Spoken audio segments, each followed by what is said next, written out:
மீனராசி நண்பர்களுக்கு வணக்கம். இன்றைய பதிவில் இந்த பங்குனி மாதம் மீனராசி நண்பர்களுக்கு பலன்கள் எவ்வாறு இருக்குது அப்படி சொல்லி நான் பார்க்க போகிறேங்க. அதாவது இந்த மார்ச் 15க்கு மேலே ஏப்ரல் 15க்குள்ள இந்த ஒரு மாத காலம் இந்த தமிழ் மாதத்தில் எப்படி இருக்குன்னு பார்க்கலாங்க. மீனராசிக்காரர்களுக்கு இந்த பங்குனி மாத கிரக நிலையை ஆராய்ச்சி பார்க்கும்போது 3 கிரகங்கள் ராசிக்கு 12ஆம் வீடான விரயஸ்தானத்தில் இருக்குங்க. அதே போல் 3 கிரகங்கள் மீனராசியிலே இருக்குது. ராசிக்கு 2ஆம் வீடான தனஸ்தானத்தில் குரு பகவான் பங்குனி மாதம் முழுவதும் இருக்கிறார். மீனராசிக்கு குடும்பம் மற்றும் வருமான ஸ்தானத்தில் குரு பகவான் இருந்தாலும் அதனுடைய அதிபதியான செவ்வாய் விரயஸ்தானத்தில் மறைஞ்சிருக்காரு. அதனால் உங்களுக்கு எவ்வளவு செலவுகள் வந்தாலும் ஓரளவுக்கு சமாளிக்கக்கூடிய அளவுக்கு வருமானம் வரக்கூடிய மாதமாக இந்த மாதம் இருக்குது. அது இல்லாமல் கொஞ்சம் முன்கூட்டியே இந்த செலவு எதிர்பாராத செலவு வந்துருச்சு அப்படிங்கிற மாதிரியான செலவு வந்தாலுமே அதை சமாளிக்கக்கூடியான பண நிலையை கொடுக்கும் மாதமாக இந்த மாதம் இருக்குது. இந்த வெயில் காலம் இருக்கிறனால இந்த சூடு சம்பந்தமான மருத்துவ செலவுகள் அதிகரிக்கும். தொலைதூர பயணங்கள் உங்களுக்கு லாபத்தை கொடுக்கக்கூடிய மாதமாக இந்த மாதம் இருக்கும். மீனராசிக்கு 11வது வீட்டில் மகர ராசியில் செவ்வாய் உச்சம் பெற்று இருந்து வந்த நிலையில் அது மாறி கும்பராசிக்கு மாறுறாரு. கும்பராசியில் ஏற்கனவே சனி பகவான் இருக்கிறாரு. ராசியோட சனியுடன் செவ்வாய் பங்குனி மாதம் முழுதும் டிராவல் பண்ண போகிறாங்க. நம்ம சாஸ்திரப்படி சனி மற்றும் செவ்வாய் இரண்டுமே எதிரி கிரகம். எனவே இந்த 2 கிரகங்களுடைய சேர்க்கை அசுப பலனை ஏற்படுத்தக்கூடிய தன்மை கொண்டது. அசுப பலன் பயந்துடாதீங்க. ஒரு சின்னது நாளைக்கு நடக்க வேண்டியது நாளான்னைக்கு நடக்கும். நீங்கள் ஒரு பக்கம் ஒரு 1 லட்ச ரூபா பணம் எதிர்பார்த்துக்கிறீங்க அப்படின்னா ஒரு 80,000 70,000 கிடைக்கும். இந்த மாதிரி சின்ன விஷயங்கள் தான் அசுப பலன்னு சொல்கிறது. ஆனால் நீங்கள் பெருசாக பயந்துக்க வேணாம். மீனராசிக்கு தனக்காரகன் என்று அழைக்கப்படும் வருமானத்துக்கு அதிபதியான செவ்வாய் விரயஸ்தானத்தில் அதிபதி சனியோடு இணையிறதுக்கு கொஞ்சம் வரவுக்கும் செலவுக்கும் கரெக்டாக இருக்கும். இந்த மாதம் கொஞ்சம் எல்லா வகையிலையுமே கொஞ்சம் மனக்குழப்பம் அதிகமாகும். தைரியம் கொஞ்சம் குறைஞ்ச மாதிரி இருக்கும். எந்த விஷயத்தை பண்ணாலுமே இது சரியா தப்பா அப்படின்னு சொல்லிட்டு டபுள் மைண்டாக இருக்கிற மாதிரி இருக்கும். சனி மற்றும் செவ்வாய் சேர்க்கையால் பங்குனி மாதம் முழுவதும் மீனராசிக்காரர்கள் பல விஷயங்களில் பொறுமையாக இருக்கிறது நல்லது, நிதானமாக இருக்கிறது நல்லது. ஒரு டைமுக்கு 2 டைம் நீங்கள் யோசித்து முடிவெடுக்கிறது ரொம்ப நல்லது. குறிப்பாக தொழிலில் யாரை நம்பியுமே எந்த விஷயத்தையுமே செய்ய வேணாம். உங்களுடைய ரகசியத்தை ரகசியமாக வையுங்க. நீங்கள் ஒரு விஷயம் செய்கிறீங்கன்னா முதல்லயே நீங்கள் சொல்லாதீங்க, நான் நாளைக்கு இதை தான் பண்ண போகிறேன், இல்லை பிஸ்னஸில் இதை தான் பண்ண போகிறேன் அப்படின்னு சொல்லி சொல்ல வேணாம். குடும்பத்தில் நீங்கள் கலந்தால வச்சுக்கோங்க. 3ஆம் நபரிடம் நீங்கள் அதை சொல்ல வேண்டாம். புதிய சொத்துக்கள் வாங்கக்கூடிய முயற்சியில் கொஞ்சம் தாமதம் ஏற்படலாம், கிடைக்கும், தாமதம் ஏற்படலாம். ஆனால் அவசரப்படாமல் இருக்கிறது நல்லது. கொஞ்சம் சொத்தை தள்ளிட்டாங்கன்னா நான் கூட பணம் சேர்த்து தரேன் அப்படின்னு சொல்லிட்டு நீங்கள் அதிகமாக பணம் கொடுத்து வாங்கணும்னு நினச்சி எந்த பொருளையும் வாங்காதீங்க. உங்களுக்கு கண்டிப்பாக அது கிடைக்கும், தாமதமாக கிடைக்கும், அவ்வளோதான். மீனராசிக்காரர்கள் சனி செவ்வாய் சேர்க்கையால் பணம் மற்றும் வருமான விஷயங்களில் இந்த மாதம் மட்டும் கொஞ்சம் கவனமாக இருக்கணும். தேவையில்லாத எந்த செலவையும் செய்யாமல் இருக்கிறதே ஒரு பெரிய பரிகாரம்னு சொல்லலாம். ஆடம்பரத்துக்கு ஆசைப்பட வேணாம், சரிங்களா? இந்த மாதம் இந்த புதன் பெயர்ச்சி எப்படி இருக்குன்னு பார்த்தா, ஏற்கனவே புதன் பகவான் மீனராசியில் நீச்சம் பெற்றிருந்தார். நீச்சம் அப்படிங்கிறது ஒரு ஸ்ட்ரென்த் இல்லாத நிலையை தான் சொல்லுது. மார்ச் மாத கடைசியில், அதாவது பங்குனி மாதத்துடைய மத்தியில் வலிமை இழந்த இந்த புதன் பகவான் வக்கரமாகி பின்னோக்கி போகிறாரு.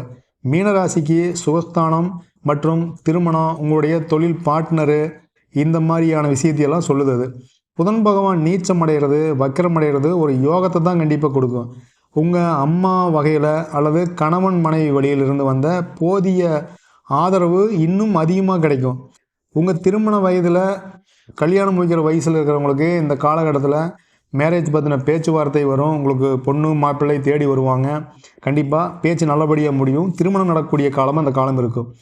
அசையா சொத்துக்களை வாங்குவதற்கான பேச்சுவார்த்தையை இந்த மாதம் நீங்கள் கண்டிப்பாக ஆரம்பிக்கலாம். இந்த மாதம் உச்சமடையும் சுக்கிரனுடைய பெயர்ச்சி எப்படின்னு பார்த்தா, மீனராசிக்கு முயற்சி ஸ்தானம் மற்றும் அஷ்டமஸ்தானத்துக்கு அதிபதியான சுக்கிரன் உச்சமடைகிறது அவ்வளோ நல்லதில்லைன்னு சொல்லலாம். பட் ஆனால் இது பயக்கூடிய அளவு இல்லை.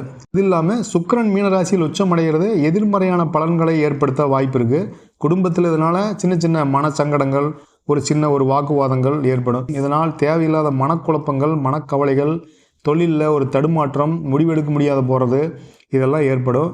ஆண்களாக இருந்தால் பெண்கள் சம்மந்தப்பட்ட பிரச்சனைகளை எதிர்கொள்ள நேரிடும். கொஞ்சம் பத்திரமா இருக்கணும். உங்கள் வேலை மட்டும் நீங்கள் கரெக்டாக கவனம் செலுத்தி வந்தாவே நல்லா இருக்கும். பொறுமையாக இருங்க, டென்ஷன் ஆகாதீங்க, அவசரப்பட்டு உணர்ச்சி வசப்படாதீங்க. அதே போல் கலைத்துறையில் இருப்பவர்களுக்கு தகவல் தொடர்பு, மார்க்கெட்டிங் போன்ற இந்த மாதிரியான டெக்னாலஜி சார்ந்த தொழில் இருப்பவங்களுக்கு சுக்கிரன் உச்சம் அடைகிறது நல்ல வாய்ப்புகளை கொடுக்கும், நல்ல பலன்கள், நல்ல வருமானத்தை கொடுக்கும். இந்த மாதம் சூரியன் ராகு சேர்க்கையினுடைய பலன் பார்த்தா, சூரிய பகவான் மீனராசிக்கு பெயர்ச்சியாகிற காலம் பங்குனி மாதமாக இருக்குது. இந்த ஆண்டு முழுவதுமே மீனராசியில் ராகு இருக்கார். எனவே 2024 பங்குனி மாதம் முழுசுமே ராகு மற்றும் சூரியனுடைய சேர்க்கை மீனராசியிலே இருக்குது. எப்படி சனி மற்றும் செவ்வாய் சேர்க்கை முரண்பாடாக இருக்கோ அதுபோல் சூரியன் மற்றும் செவ்வாய் சேர்க்கையும் சற்று முரண்பாடானது, கொஞ்சம் முன்னப்பின்னான பலன்களை தரக்கூடியது. மீனராசிக்கு கடன் மற்றும் எதிர்களை குறிக்கும் சூரிய பகவான் ராசியிலேயே ராகுவுடன் இணைவது எதிர்பாராத கடன் வாங்கக்கூடிய சூழ்நிலையும் ஏற்படுத்தலாம், அல்லது சிறிய அளவில் ஏதாவது ஒரு நஷ்டத்தை ஏற்படுத்தக்கூடிய விஷயமா இருக்கலாம். நஷ்டமானது பயக்க வேணாம். ஒரு வண்டிக்கு கொண்டு போய் நம்ம செலவு பண்ணுறோம், ஒரு பஞ்சரே ஆகுதுன்னு வச்சுக்குவேன், விரயம் தானே. அந்த மாதிரி தான் ஒரு கடனை அடைக்கிறதுக்கு வேறொரு கடனை வாங்கக்கூடிய சூழல் கண்டிப்பாக உருவாகும். வேலை மாற்றம், இடம் மாற்றம், இந்த மாதிரியான விஷயங்கள் கண்டிப்பாக இந்த மாதம் இருக்கிறதுக்கு வாய்ப்பு இருக்குது. உங்களோட செல்வாக்கை தக்க வச்சுக்கிறதுக்கு நீங்கள் கொஞ்சம் போராட வேண்டியிருக்கும். அதே நேரத்தில் வேலை செய்கிறவங்க வேலை மாற்றம் கிடைக்கும். அது கொஞ்சம் பதவி உயர்வோடு இருக்கிறதுனால ஏற்றுக்குங்க. இந்த மாற்றம் உங்களுக்கு நன்மையை தான் கொடுக்கும். நீங்கள் இது விட்டுட்டா என்ன செய்கிறதுன்னு யோசிக்காதீங்க. கண்டிப்பாக அதுக்கு பின்னால் ஒரு நல்ல பலன் இருக்குங்கிறதுனால கண்டிப்பாக அதை ஏற்றுட்டிங்கன்னா உங்களுக்கு ஃப்யூச்சர் நல்லா இருக்கும். ராசியில் இருக்கக்கூடிய சூரியன் உங்களுடைய கோபத்தை அதிகரிப்பார். அதை வெளியே கடுமையாக காட்டுறதுக்கும் செய்வார். யாரையும் பகைச்சிக்காதீங்க, எடுத்தெறிஞ்சு பேசாதீங்க. உயர் பதவியில் இருக்கிறவங்க யாரை நம்பியும் எந்த வேலையும் கொடுக்காதீங்க. ரகசியமான டாக்குமெண்ட்ஸு, பணம் இதெல்லாம் கையாளும் போது இந்த மாதத்தை பொறுத்த வரைக்கும் முடிஞ்ச அளவுக்கு நீங்களே அது எல்லாமே நேரடி பார்வையில் இருக்கிற மாதிரி பார்த்துக்குங்க. முடிஞ்ச அளவுக்கு நீங்களே இது செஞ்சுருங்க. யார்கிட்டையும் ஒப்படைக்க வேணாம். கெட்ட பெயரை ஏற்படுத்தக்கூடிய மாதமாக இந்த மாதம் இருக்கிறதுக்கு வாய்ப்பு இருக்குது.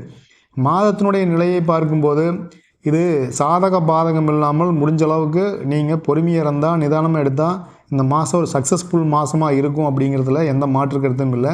கண்டிப்பாக இத்தனை நாள் ஏதாவது குறைகள் இருந்தாலும் அதை நிவர்த்தியாகி பெரிய அளவில் எதிர்காலத்தில் ஜெயிக்கக்கூடிய ராசியாக நீங்கள் இருக்கீங்க. இந்த மீன ராசியில் இப்போ நடப்பு சில கிரகங்களுடைய பயிற்சிகள் உங்களுக்கு சற்று மன வருத்தத்தையும் குழப்பத்தையும் ஏற்படுத்தினாலும் இது பெரிய அளவில் இந்த மாதம் உங்களுக்கு தீங்கு செய்யாது. ஸோ அதனால் தைரியமே இருங்க. நீங்கள் எந்த தேவையில்லாமல் யோசனை இல்லாமல் கரெக்டாக செய்ய வேண்டியதை பர்ஃபெக்டாக செய்யுங்க. உணர்ச்சி வசப்படாமல் இருங்க, அதுவே போதும். இந்த மாதம் நீங்கள் வணங்க வேண்டியது அப்படிங்கிறது, நீங்கள் சனிக்கிழமை தோறும் பெருமாள் வழிபாடு, அதோட சனி பகவான் வழிபாடு, காக்கைக்கு சோறு வைக்கிறது, இந்த மாதிரி விஷயத்தில் நீங்கள் செய்யணும். அதே போல் நவகிரக வழிபாடு செய்வதும், ஆஞ்சநேயர் வழிபாடு செய்வதும், பிரதோஷ நாளில் பிரதோஷ வழிபாடு நீங்கள் செய்வதும் உங்களுக்கு வாழ்வில் ஏற்றத்தை கொடுக்கும் மாதமாக இருக்கும். ஒரு முக்கியமான நாள் வெளியே போகிறீங்கன்னா அப்போ அந்த பிங்க்கு, ரெட்டு சம்மந்தமான கலரை நீங்கள் யூஸ் பண்ணிக்கங்க. உங்களுக்கு அதுவும் ஒரு வகையில் உங்களுக்கு வாழ்வில் ஏற்றத்தை கொடுக்கக்கூடிய ஒரு கலராக உங்களுக்கு இருக்கும். உங்களுக்கு அதை சப்போர்ட் பண்ணும். ஸோ நீங்கள் இதெல்லாம் ஃபாலோ பண்ணி வாழ்வில் பெரிய அளவில் கண்டிப்பாக வெற்றி அடைய நானும் இறைவனை வேண்டுகிறேன். மீனராசி நண்பர்களே, இந்த பதிவு நிச்சயமாக உங்களுக்கு பிடிச்சிருக்கும். உங்களுக்கு ஒரு வழிகாட்டுதல் பதிவாக இருக்கும். கண்டிப்பாக பதிவை ஒரு லைக் பண்ணிக்கங்க, சப்ஸ்கிரைப் பண்ணிக்கங்க. நம்முடைய புது சேனலினுடைய லிங்க் டிஸ்கிரிப்ஷனில் கொடுத்துருக்கேன். அதுக்கும் சப்ஸ்கிரைப் செய்து பெரிய ஆதரவு கொடுங்க. இதுபோல் ஒரு நல்ல வழிகாட்டுதல் பதிவோடு நான் உங்களை மறுபடியும் சந்திக்கிறேன். நன்றி, வணக்கம்.